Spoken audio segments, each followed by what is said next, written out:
Alléluia, gloire soit rendue à Jésus. Peuple de Dieu, nous nous retrouvons encore en ce samedi pour répondre à nos questions qui ont été posées. Et je voudrais que toi et moi, nous élevons la voix pour bénir le nom du Seigneur parce qu'il est bon pour nous. Il est notre Seigneur, notre Sauveur. Il est notre Dieu. À part lui, il n'y a aucun autre. Ton âme, mon âme, peut témoigner, si elle en a la force, que Dieu est bon pour nous. Alors, je voudrais que tu prennes quelques secondes avec moi pour le louer.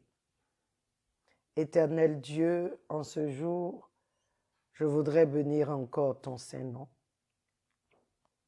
Tu es bon, Papa. Il n'y a aucun autre Dieu comme toi, aucun autre qui puisse se comparer à toi.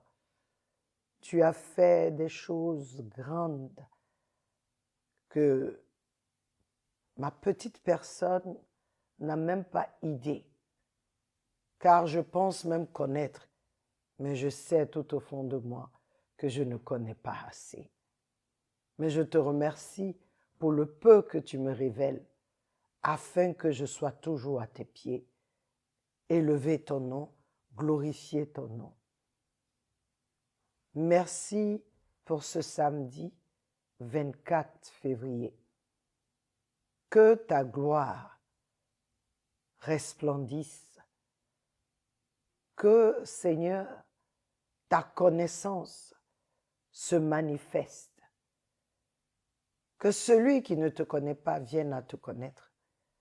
Que celui qui te connaît se rapproche beaucoup plus de toi. Et que cette chaîne, cette plateforme soit toujours disponible et disposée pour que tu l'utilises à la gloire de ton Saint-Nom.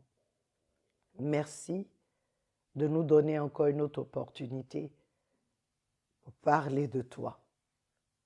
Au nom de Jésus. Oh mon âme, bénis l'Éternel. Oh mon âme, bénis l'Éternel. Oh mon âme, bénis l'Éternel. Oh mon âme, bénis l'Éternel. Oh my soul, bless the living God. Oh my soul, bless the living God. Bénis l'Éternel. Bénis, bénis l'Éternel. Ô mon âme, bénis l'Éternel, car c'est sa bonté qui t'a sorti de la boue. C'est sa bonté qui t'a retiré des griffes, et je dirais qui t'a arraché des griffes des ténèbres. Mon âme, bénis l'Éternel. Souviens-toi de ses bienfaits et bénis l'Éternel. Sois focalisé sur l'Éternel. Au nom de Jésus. Amen. Amen. Encore, je vous souhaite la bienvenue sur notre plateforme Une autre dimension avec Christ. là où nous grandissons, peuple de Dieu, moi je grandis. Nous sommes aujourd'hui à la fac, la foi aux questions. Comme je l'avais annoncé le mardi, nous avions reçu des questions et nous avons tout mis ensemble pour pouvoir répondre. Alléluia.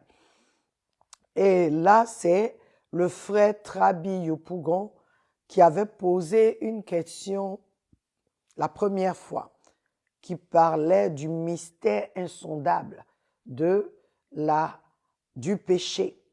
Et il nous a répondu, puisqu'on lui a demandé qu'est-ce qu'il veut dire au juste.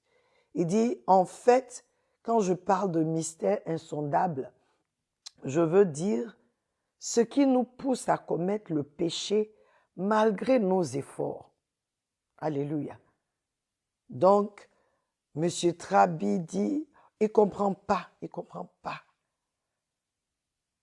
Ça dit, il ne veut pas pécher, mais il se retrouve en train de pécher. Et c'est ça, pour lui, c'est un mystère.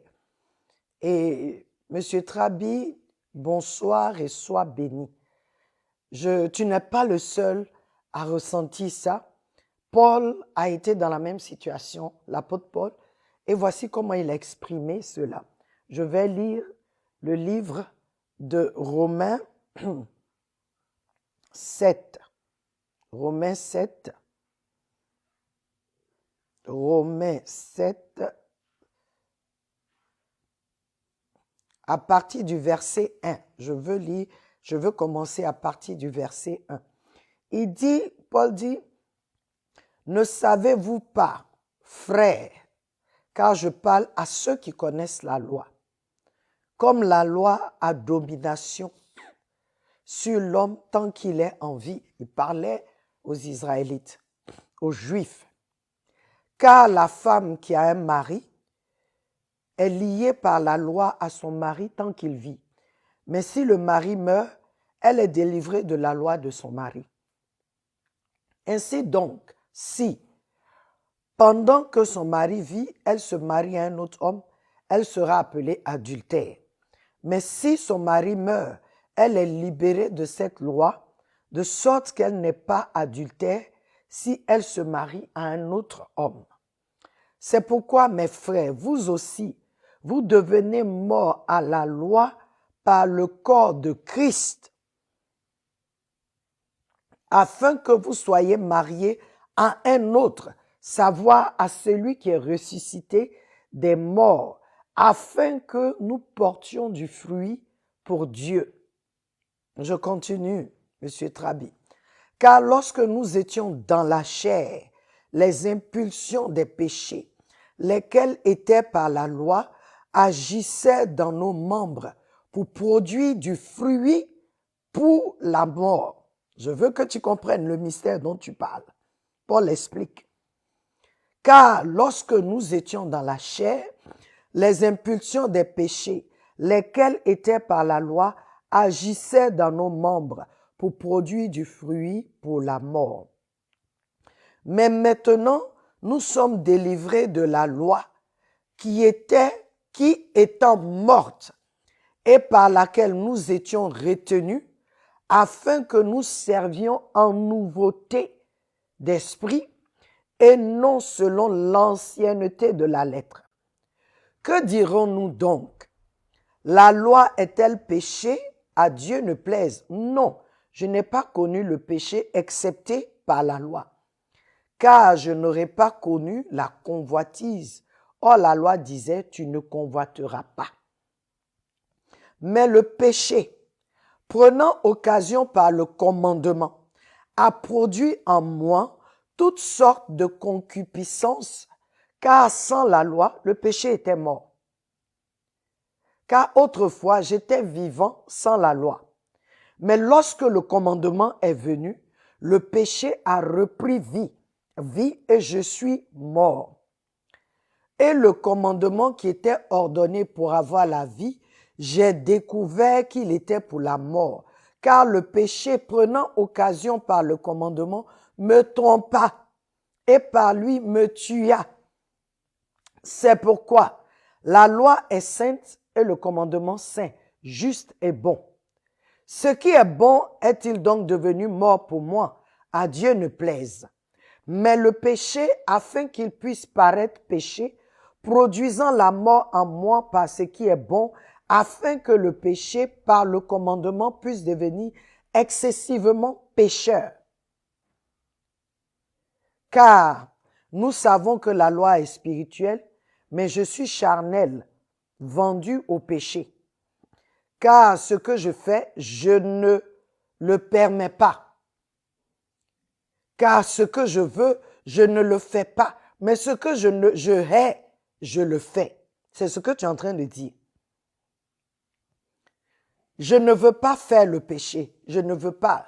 Mais ça se fait en moi. Paul explique. Et j'espère que tu vas aussi relire et méditer sur Romains 7, 1 à 25. Je suis au verset 16. Si donc je fais ce que je ne veux pas, je consens à la loi qu'elle est bonne. Maintenant donc, ce n'est plus moi qui le fais, mais c'est le péché qui demeure en moi. Car je sais qu'en moi, c'est-à-dire dans ma chair, ne demeure aucune bonne chose, car le vouloir est présent en moi, mais je ne trouve pas comment accomplir ce qui est bien. Car le bien que je veux faire, je ne fais pas, mais le mal que je ne veux pas, je le fais. Or, si je fais ce que je ne veux pas, ce n'est plus moi qui le fais, mais c'est le péché qui demeure en moi. Je trouve alors une loi selon laquelle, lorsque je veux faire le bien, le mal est présent en moi, car je prends plaisir en la loi de Dieu selon l'homme intérieur. Mais je vois une autre loi dans mes membres, combattant contre la loi de mon intelligence, c'est-à-dire de mon homme intérieur, et me rendant captif sous la loi du péché qui est dans mes membres. Regarde le verset 24. Il dit, « Ô misérable homme que je suis, qui me délivrera du corps de cette mort? » Verset 25.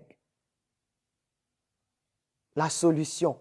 Il dit, « Je remercie Dieu par Jésus-Christ notre Seigneur. » Ainsi donc, avec l'intelligence, avec l'esprit, je sers la loi de Dieu, mais avec la chair, la loi du péché. C'est pourquoi dans le verset, chapitre 8, au verset 1, il dit, « Il n'y a donc maintenant aucune condamnation pour ceux qui sont en Christ Jésus, qui marchent non selon la chair, mais selon l'esprit. » Verset 2, « Car la loi de l'esprit de vie en Christ Jésus m'a rendu libre de la loi du péché et de la mort. Car ce que la loi ne pouvait faire, en ce qu'elle était affaiblie par la chair, Dieu, envoyant son propre Fils dans une chair ressemblant à la chair du péché, et pour le péché, a condamné le péché dans la chair, afin que l'impartialité de la loi soit accomplie en nous, qui ne marchons pas selon la chair, mais selon l'esprit. Monsieur Trabi, Paul dit ce que tu as dit là, lui aussi. Et nous tous, on peut dire ça. Mais il dit, il n'y a pas de mystère. Il a démystifié ce truc-là. Parce que Paul te dit que le péché, où le péché marche, où le péché peut agir, c'est quand tu marches dans la chair. Quand je marche dans la chair, parce que c'est dans la chair que se trouve le péché. Donc ici, il y a un choix. Le choix est le nôtre. Au verset 22, il dit, « Car je prends plaisir en la loi de Dieu selon l'homme intérieur. » Ça commence de l'intérieur de nous, à l'intérieur de nous. Ton homme intérieur, mon homme intérieur doivent être au pied de Jésus en nous. Au verset 23, Paul identifie là où le péché a accès. Et troisième, Paul prie. Il dit, c'est dans la chair que ça se manifeste. Parce que moi-même là, moi-même, mon homme intérieur veut pas faire ça. Je prends pas plaisir, mais je ne comprends pas comment ça se manifeste. C'est parce que c'est dans la chair. Tant que toi et moi, nous sommes dans ce corps, regarde le verset 24, il dit, ô misérable que je suis, qui va me délivrer de ce corps de péché? Qui? Qui va me délivrer de cette chair qui est faible? Cette chair qui prend plaisir et qui est dominée par le péché. Qui? Et j'aime le verset 25. Tu vois que Paul lance un cri pour dire c'est pas possible. Comment est-ce que je peux, moi, Paul, connaissant tout ce que je connais, et il se rend compte que c'est dans la chair. Donc ça a été démystifié. Celui qui marche dans la chair accomplira les œuvres de la chair, accomplira le péché, sera sous la domination du péché. Mais Dieu merci qu'il dit au verset 25, « Je remercie Dieu par Jésus-Christ notre Seigneur. » Ainsi donc, avec mon esprit, mon intelligence, c'est pas l'intelligence charnelle. Je sers la loi de Dieu, mais avec la chair, la loi du péché. Vous savez l'erreur que nous faisons en tant qu'enfants de Dieu? C'est de penser que nous pouvons vaincre le péché par nous-mêmes. C'est l'erreur, ça. Avec tes propres forces, ta sagesse, ta connaissance, tant que tu seras dans le domaine de la chair, le péché aura domination sur toi, sur moi. Mais si je reconnais que seul Christ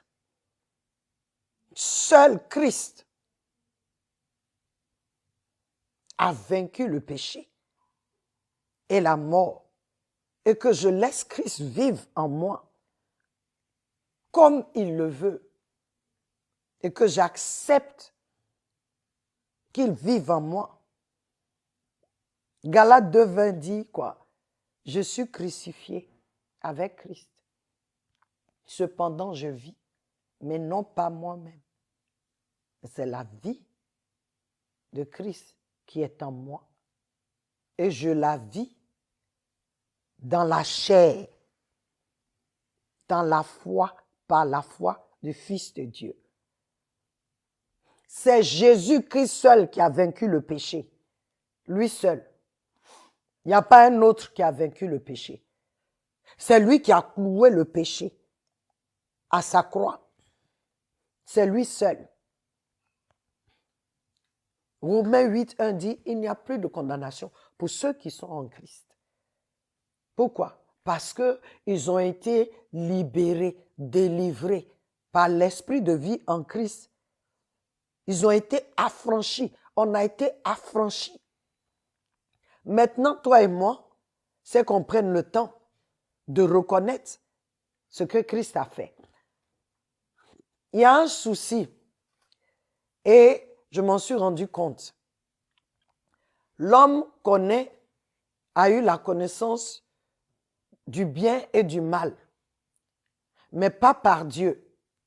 Donc aujourd'hui, le chrétien se dit, je ne vais pas pécher, je veux faire le bien. Mais je veux que tu saches que tout ce que tu dois rejeter, tout, la connaissance du bien et du mal, même le bien là, que tu as connu par Satan, il dit, tu dois rejeter. C'est un peu fort ça. Tu dois rejeter et laisser Dieu connaître le bien qui vient, c'est-à-dire la connaissance du bien qui vient de Dieu, la connaissance du mal qui vient de Dieu. Tu dois chercher ça. Et cela veut dire que tu t'éloignes, tu refuses ce que la chair te propose. Et tu marches dans l'esprit. Il dit ceux qui marchent par l'esprit et non dans la chair. Tant que tu voudras marcher dans la chair, le péché aura domination sur toi et le péché pourra venir quand il veut. Si c'est la chair que tu veux suivre. Et on ne peut pas suivre et la chair et l'esprit. Non. Il y a un choix ici. Ou tu marches par l'esprit, ou tu marches par la chair. Si tu veux faire les deux, alors tu seras un chrétien handicapé. Comme tu vois les êtres humains. Il y a d'autres qui sont bien en forme, il y a d'autres ce sont des êtres humains, mais ils sont handicapés. Et nombreux parmi nous, c'est ça. C'est comme ça. On voit un chrétien handicapé parce qu'il est encore charnel. Il faut que nous refusions. Amen. Mais je t'encourage à lire. Va lire Romains 7, Romains 8, pour que tu comprennes. Paul a démystifié comment, c'est-à-dire le péché opère, ce que le péché fait, avec qui le péché a lié, ta chair, ma chair. Si ma chair se tait, si ma chair ne peut pas, n'a pas de voix en moi, je marcherai toujours par l'Esprit de Dieu et j'ai la domination sur le péché. Donc c'est ça, il n'y a pas de mystère en réalité. Paul a démystifié et je t'encourage. Et je sais que nombreux parmi nous traversons ces moments-là. On se dit qu'on est chrétien, mais pourquoi est-ce que je suis tombé? J'ai prié, pourquoi est-ce que j'ai fait? Parce que la chair que tu as là, ma chair, ta chair là, n'est pas notre camarade. Oui, parce qu'elle aime ce qui est des ténèbres. Elle aime ce qui est du plaisir. Elle aime ces choses-là. Tant qu'on ne marche pas par l'esprit, on aura des problèmes. Et marcher par l'esprit, c'est laisser la vie de Christ qui est en toi se manifester. Toi, tu n'es qu'un vase. Moi, je ne suis qu'un vase. Amen. Alors, nous allons à la deuxième question. Il dit, ma question, quand je suis en face d'une situation où je dois faire un choix, par exemple, par quel signe je vais reconnaître la voix de mon berger? Manuela Mouve, Côte d'Ivoire, cité Sirvridi. Bonsoir Manuela, sois bénie. En lisant ta question, il y a 7 écritures qui m'est venue à cœur. Et cela raconte l'histoire de David et ses vaillants hommes. 1 Samuel 30, versets 7 à 8. Dans 1 Samuel 30, la parole déclare que David est sorti, il allait combattre. Il allait combattre et quand il est revenu, il s'est rendu compte que il a vu que les Philistins étaient venus derrière lui. Ils ont tout ramassé. Ils ont saccagé chez lui et ils ont tout ramassé. Ces 2 femmes, ils ont pris ces femmes pour partir. Donc, c'est-à-dire la femme aussi de ces vaillants guerriers qui se sont levés contre lui d'ailleurs, qui voulaient le lapider. La Bible dit David s'est encouragé. Et voici ce que je veux te lire. Il était au-devant d'une situation. Verset 7.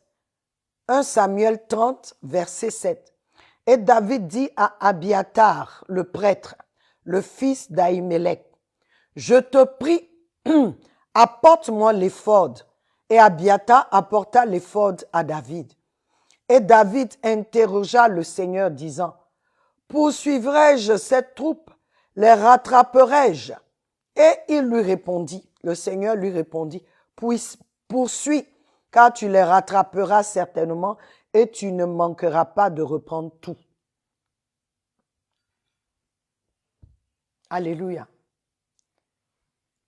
Manuela, devant une situation comme David, faut prier. On cherche des signes. Parce que on n'a plus de, on n'a pas cette communion avec le Seigneur, on n'a pas cette intimité avec le Seigneur. David, il était découragé par ce que même ses vaillants guerriers faisaient. Mais la parole dit, il s'est tourné vers le prêtre. Il dit, donne-moi l'éphod. Emmanuela, l'éphod est un vêtement que porte le grand prêtre. C'est un vêtement saint, sacré. Si tu regardes, si tu va regarder sur Google, hein, aujourd'hui on peut aller partout, et tu verras que l'éphod, c'est ce qu'on met sur le grand prêtre. Il y a des pierres dessus, il porte, quand il a porté son habit, il porte ça. Et avant, le grand prêtre va porter ça parce qu'il veut se trouver dans une position pour parler à Dieu. David, qui n'était pas prêtre, roi, mais David a compris que il peut parler à Dieu. Il pouvait dire au prêtre, prends l'effort et commence à demander à Dieu. Non. Il dit, donne-moi. David a mis ça devant lui. Il dit, Seigneur. Tu sais ce que ça veut dire? David reconnaît qu'il a une alliance avec Dieu. David sait, parce que en prenant l'éphod, David comprend ce que l'éphod représente, l'alliance avec Dieu. L'éphod représente le peuple de Dieu. Quand le grand prêtre met sur lui, là, il porte le peuple de Dieu sur lui. C'est pourquoi les grands prêtres, il peut aller devant le Seigneur, intercéder. Le grand prêtre portait ça pour des rituels spirituels, pour aller devant Dieu, quand il doit parler pour Dieu, pour le peuple de Dieu, quand il doit demander pardon, parce que ces choses-là représentent. Dieu a mis ça sur lui. Dieu a pris le temps. Ce sont des choses qui ont été faites avec talent. Dieu a choisi des gens pour faire cet effort-là. C'est pas n'importe qui porte. David dit, donnez, prête, viens avec. Et lui-même, qui a l'habitude de parler au berger, a mis devant, est-ce que je fais ou bien je ne fais pas? L'effort la représentait. Dieu, la sainteté. Aujourd'hui, toi et moi, nous avons notre alliance, notre effort s'appelle Jésus. Alléluia. Notre effort s'appelle Jésus. Notre alliance s'appelle Jésus. Notre ancre s'appelle Jésus. Notre roc s'appelle Jésus. C'est sur lui qu'on se tient. Donc tu peux aller, si tu as l'habitude comme David de parler à Dieu, tu vas devant lui, reconnaissant qui Christ est, pour parler à Dieu. Il a répondu aussitôt à David. Parce que c'était une situation où Dieu n'allait pas attendre 10 ans pour lui parler. La situation était chaude. David a fait ce qu'il fallait. Dieu, je les poursuis. Est-ce que je vais les rattraper? Je dois partir. Il dit oui, va, tu vas les rattraper et tu vas tout récupérer. C'est sur ça que David s'est levé pour partir. Nous, on a l'idée, on a planifié. Merci Seigneur de me donner la grâce. On est parti. On ne vient pas pour dire, est-ce que c'est bon ou bien ce n'est pas bon? Devrais-je agir comme ça ou ne pas agir comme ça? Devrais-je faire ou non? Puis-je ou pas? Si tu as l'habitude d'avoir la communion avec lui, tu l'entendras. Il dit dans sa parole que ses brebis reconnaissent sa voix. Je ne viendrai pas te dire, voici tel signe qui va, ce sont des mensonges. Hein? Ce sont des mensonges. C'est lui-même qui choisit de te faire signe. Donc, je ne peux pas te dire par quel signe tu sauras. Mais ton homme, la parole déclare que l'Esprit de Dieu confirme à notre esprit qu'on est fils de Dieu. Donc, l'Esprit de Dieu va te confirmer. Je peux te dire, moi, ce que je ressens quand il y a quelque chose, mais ce n'est pas la même chose pour toi. Tu risques d'aller chercher à avoir la même expérience. Ce n'est pas pour toi. Va devant lui. Crée, cultive cette intimité avec lui. Va dans sa parole. Sa volonté est ici. Bon, c'est mon téléphone, mais il y a la Bible. Sa volonté est dans sa parole. Prends sa parole. Concernant ta situation, que dit la parole de Dieu? Et tu lis, et tu étudies, et il va te répondre forcément. Mais Dieu répond à ceux qui savent qu'ils ont une alliance avec lui, qui le connaissent. C'est ce que David nous a montré. La Bible dit que même le Seigneur Jésus, quand il devait choisir ses disciples, il allait prier. C'est quand il a fini, il est venu, il a choisi 12. Il a choisi 12. Mais c'est dans la prière. Ça veut dire que dans la prière, là, Dieu lui a dit, prends Pierre, prends ceci, prends Judas. Prends-le, j'ai besoin de lui. Il a pris. Prends Thomas qui va beaucoup te fatiguer avec ses questions, son incrédulité. Prends-le.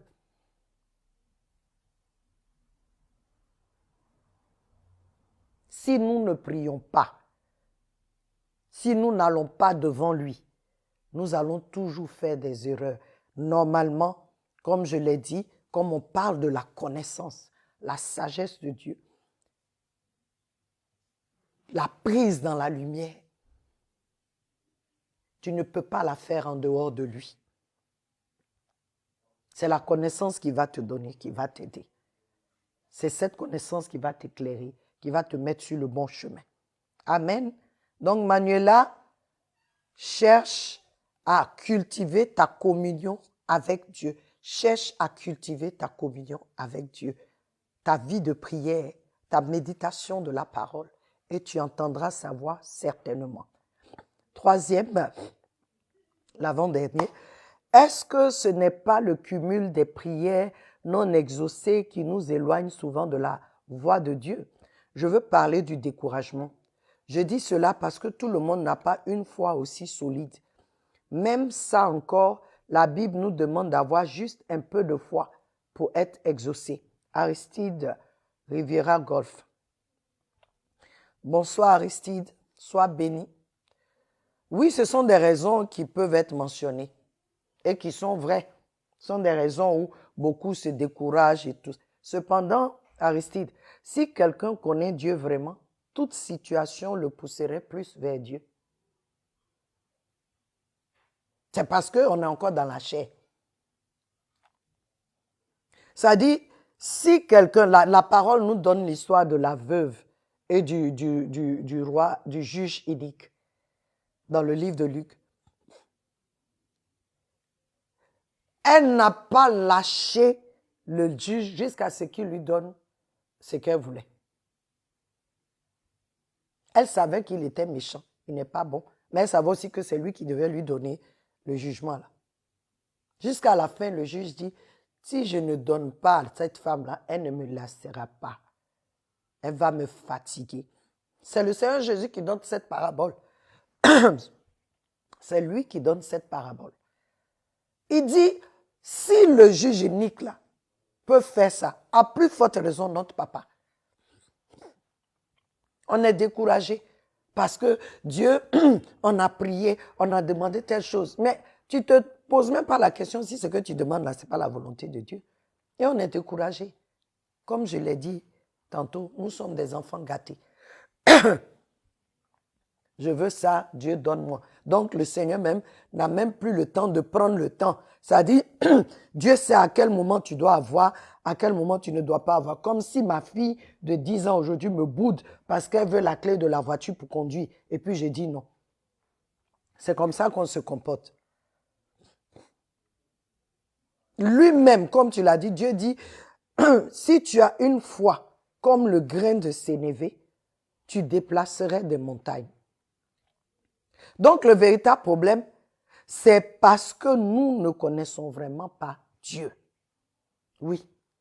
Et c'est parce que nous ne voulons pas aussi prendre le temps de l'écouter. Et nous avons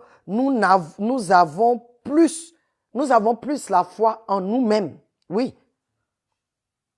La chair qu'en Dieu. Souviens-toi de la parabole du semeur et des différents types de terre. Notre foi sera plus stable en Dieu si nous apprenons à le connaître et reconnaître sa voix. Si tu es découragé parce que tu n'as pas eu de réponse, retourne vers lui. Parce que si tu reconnais qu'il est Dieu, comme ce qui est arrivé à Pierre dans la barque, si tu reconnais comme il est Dieu, qu'il est Dieu, quel que soit ce qui se passe, tu vas courir vers lui. C'est bon ou tu cours vers lui. C'est mauvais ou tu cours vers lui parce que tu sais qu'il est le seul qui a la solution. Il est le seul qui sait tout. Il est omniscient. Il voit tout. Il est partout en même temps. Il entend tout. Il est omniprésent. Il est présent partout. Il est omnipotent. Il est le tout-puissant. Il peut tout faire. Donc, s'il peut tout faire, pourquoi il ne fait pas pour moi? Il y a quelque chose. S'il sait tout, pourquoi je n'ai pas? Il y a quelque chose. Donc, je vais vers lui. Je vais pleurer à ses pieds. Je vais être à ses pieds jusqu'à ce qu'il me dise, ça là, je ne te donne pas, ce n'est pas bon pour toi. Mais le Seigneur même de nous, il prend le temps pour t'enseigner jusqu'à ce que tu comprennes, waouh, si j'avais eu telle chose quand j'avais demandé, ça allait être compliqué. Il sait tout. Il est sage. Il a la sagesse même. Il a la connaissance. C'est parce qu'on se fait confiance. Bon, Dieu, tu prends du temps, donc moi je vais agir. Il faut demander à Abraham. On est dans ça aujourd'hui. Tu prends du temps, tu as promis un fils. Agar est venu. Aujourd'hui, on est dedans. On souffre à cause de ça. Là. Donc, décourageons-nous, mais ne nous retirons pas du Seigneur. Allons-y vers lui. C'est normal que tu veuilles quelque chose et puis tu n'as pas. C'est normal. Mais si tu sais que ton Père t'aime et qu'il veut tout ce qui est bon pour toi, tu vas retourner à lui. Pleure si tu veux. Mais si tu te retires, tu deviens une proie vulnérable et pouf, c'est ce que l'ennemi veut. Il veut que tu te retires pour qu'il finisse de faire de toi un steak. C'est ce qu'il veut. Il veut que toi, tu doutes de Dieu. Il veut que toi, ça dit, il veut. La Bible nous dit que Daniel a prié. 21 jours de jeûne. C'est le 21 jours là que Gabriel est venu. Il dit, j'ai été arrêté. Le prince de Perse, depuis le premier jour que toi, tu as mis dans ton cœur, tu as commencé à prier, là, Dieu a envoyé la réponse. Mais le prince de Perse m'a arrêté. C'est Michael, c'est Michel, l'ange Michel, qui est venu me libérer pour que je vienne te donner. Donc, il y a beaucoup de choses qui arrivent. Mais au pied du Seigneur, tu sauras ce qui se passe. Mais si tu n'es pas à ses pieds, que tu te lèves toi-même, tu t'arrêtes, tu es sur le trône, l'ennemi, tout ce qu'il fait, c'est de t'attendre et puis de te broyer. Nous avons besoin de la sagesse de Dieu. La vraie connaissance, ça vient de lui. Dernière question, et j'en aurai fini. Comment avoir confiance en Dieu? Croire que Dieu m'aime quand on a grandi dans presque une poubelle. Parents destructeurs. Emmanuel Rivera Golf. Bonsoir Emmanuel, sois béni. Mon cœur, tu as brisé mon cœur quand j'ai lu ce que tu as dit. Mais je veux te dire, Emmanuel, la preuve que Dieu t'aime là, c'est ça que tu as posé la question. Parce que tu es encore vivant. Les parents ont fait n'importe quoi, mais Dieu n'a pas permis que tu meurs. Dieu t'aime. Il nous donne des parents qui sont supposés le représenter. Mais ce n'est pas tous les jours le cas. Quand les parents font des choix qui sont contraires à lui. Mais ne mets jamais en doute l'amour de Dieu pour toi. Je peux te dire que je n'ai pas bien grandi aussi. Mais ça m'a rendue forte. Quand j'avais des défis toute petite, jusqu'à chaque fois que j'avais des défis, en moi, je sentais cette voix qui disait que Dieu est là. Et quand je parlais, même petite, je disais toujours, Dieu est grand, il va nous juger. Dieu est grand. Je ne le connaissais pas. Donc, il met, ça dit, ce qui a fait que toi, tu as tenu. Tu ne sais pas pourquoi tu n'as pas été détruit, mais je suis sûr, Emmanuel, que si toi et moi, on s'assoit, qu'on parle, tu vas te sortir des choses où tu vas dire, oh, il y a telle chose qui est arrivée, mais je ne sais pas, j'ai pu faire ça, voici comment je me suis comporté. Mais c'est Dieu qui était là. Il n'a pas permis que tu sois détruit et ne permet pas que ce qui a été fait pour te détruire te détruise. Ne permet pas cela. Je ne pensais pas qu'un jour j'allais servir Dieu. J'avais plein de choses dans la tête. Je ne pensais pas. Quand je grandissais dans ma tête, je disais, je vais à l'école, je vais réussir, et puis sortir de votre cour, quitter cette famille. Parce que je n'étais pas bien traitée. Mais je n'étais pas la seule. Souvent, ce qu'on attend de nos parents là, et eux-mêmes, ils n'ont pas reçu ça de leurs parents. Donc, ils te donnent ce qu'ils ont reçu. Aujourd'hui, si tu as accepté Christ, je veux t'encourager, vraiment, à ne pas laisser ces choses-là influencer ton homme intérieur. Et je serai prête à te recevoir et à parler avec toi, à prier avec toi. Jésus-Christ est la solution. Jésus-Christ est celui-là qui peut te rendre tout ce que, te restaurer dans tout ce qu'on t'a volé, même dans ton enfance. Jésus est capable. C'est lui qui fait ça. Je suis un témoin vivant. Il peut te montrer qui tu es. Je veux t'encourager. Ne laisse pas ce qui a été fait t'influencer. C'est-à-dire, ils n'ont pas pu te détruire jusqu'à aujourd'hui, à cet âge-là. Ne laisse pas que les choses qui ont été faites te détruisent. Relâche ça devant Dieu. Quand j'ai accepté le Seigneur, ça m'a pris 3 ans pour être libéré de toutes ces choses qui étaient en moi, que j'ai ressenties petites, que j'ai ressenties dans mon adolescence, que j'ai ressenties. 3 ans, Emmanuel.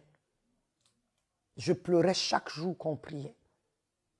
Dieu merci que quand j'ai accepté le Seigneur, je me suis mariée en même temps. Donc mon mari a été d'une grande aide pour moi. Je vais lui raconter tout ce qu'on m'a fait, tout ce que j'ai... Et je pleure, je n'arrivais pas à prier, je pleurais seulement. Aujourd'hui, je peux parler de ça sans pleurer, parce que le Seigneur m'a guéri. Je prie que le Seigneur te guérisse. Je prie que là où tu te retrouves encore, que tu sortes de là. Si tu n'as pas donné ta vie à Jésus, je prie que tu vois Jésus autrement. Il n'est pas un homme. Il est Dieu. Homme et Dieu. Il est venu dans le corps humain pour nous sauver, pour te sauver, parce qu'il t'aime. Parce qu'il t'aime. Quel que soit ce qui a été fait, tu as le choix. Tu as le choix de suivre Dieu, d'accepter l'amour de Dieu. Dieu nous aime. Je ne pensais pas que Dieu m'aimait aussi. Mais je me suis rendu compte quand je m'asseyais et puis le Seigneur me rappelle des situations, des circonstances, des choses que j'ai vécues. Et il me dit, j'étais là. J'étais là. Je veux que tu saches que Jésus était là et il est là. Alléluia. Que le Seigneur, Emmanuel, je prie que le Seigneur te visite. Que tu rentres vraiment dans la relation avec le Seigneur. Que tu aies une intimité avec lui et que le Seigneur te révèle son amour pour toi. Combien de fois il t'aime. Et je voudrais que tu saches que ce que tu as vécu sera pour toi, c'est-à-dire, ça sera pour toi, on dit ça en anglais, un asset. Ça sera pour toi, je ne sais pas comment on dit ça en français, c'est du crédit ou quoi, mais ça sera, c'est un trésor, ce que tu as vécu. Ça sera un trésor pour toi parce que tu pourras de ce trésor-là bénir beaucoup plus de personnes. Tu pourras de ce trésor-là donner l'amour à ceux qui traversent la même situation. Tu pourras comprendre quelqu'un qui est devant toi sans que la personne ne parle. Tu pourras comprendre ce que la personne traverse. C'est un trésor. C'est un trésor que tu as. Utilise ça pour servir ton Dieu. Ne laisse pas l'ennemi utiliser pour te détruire. Que tes émotions soient restaurées. Que tes émotions soient guéries. Que ton cœur brisé soit guéri. Que le voile que l'ennemi a jeté sur toi pour que tu ne vois même pas les choses comme Dieu voit, que ce voile soit ôté. Et que tu pardonnes à tes parents. Oui, c'est très important pour ta guérison. Pardonne à tes parents. Dans le nom de Jésus. Que le Seigneur te garde. On a un frère qui nous a écrit et qui veut donner sa vie à Jésus. Qui veut donner sa vie à Jésus parce qu'il a été béni. C'est le frère Paul Hamilton Maé. Paul Hamilton, si tu m'écoutes, voici la prière que tu dois faire. Seigneur Jésus, merci pour ton sacrifice à la croix pour moi. Je reconnais que je suis pécheur. Et aujourd'hui, j'ai entendu ta parole, j'ai entendu ta voix en moi. Je viens à toi. J'accepte ta vie. Je reconnais que tu es Seigneur et Sauveur. Prends ta place dans mon être. Je prends ta vie. Et aujourd'hui, Seigneur, je change parce que tu es en moi. Tu vis désormais en moi. Guéris-moi. Libère-moi de toute attache. Que les chaînes de la servitude tombent. Que tout ce qui est des ténèbres en moi, par ta présence, soit éjecté hors de moi. Dans le nom de Jésus. Merci parce que je crois en toi. Et tu as dit qu'à tous ceux qui croient et qui t'ont reçu, tu leur donnes le pouvoir de devenir enfants de Dieu. Aujourd'hui, je me reconnais comme fils de Dieu. Amen. Si tu as fait cette prière, Hamilton, tu es béni. Alléluia. Notre temps prend fin, peuple de Dieu. Je rends grâce à Dieu pour ce temps qu'il nous a donné. Nous allons continuer de prier pour toi, Emmanuel. Et je rends grâce à Dieu pour M. Trabi qui a posé une très belle question. J'ai Emmanuel, j'ai Emmanuela. Alléluia. Que Dieu veille sur vous, que Dieu vous garde et que la main du Seigneur soit sur vous. Aristide, que la main du Seigneur soit sur toi. Et avec cette réponse, je prie que tu puisses toucher ceux qui sont découragés pour les encourager à aller vers le Seigneur. Amen. Notre temps prend fin. Nous nous retrouverons encore le mardi prochain. Que Dieu vous bénisse. Je vous aime. Jésus-Christ vous aime plus. Amen.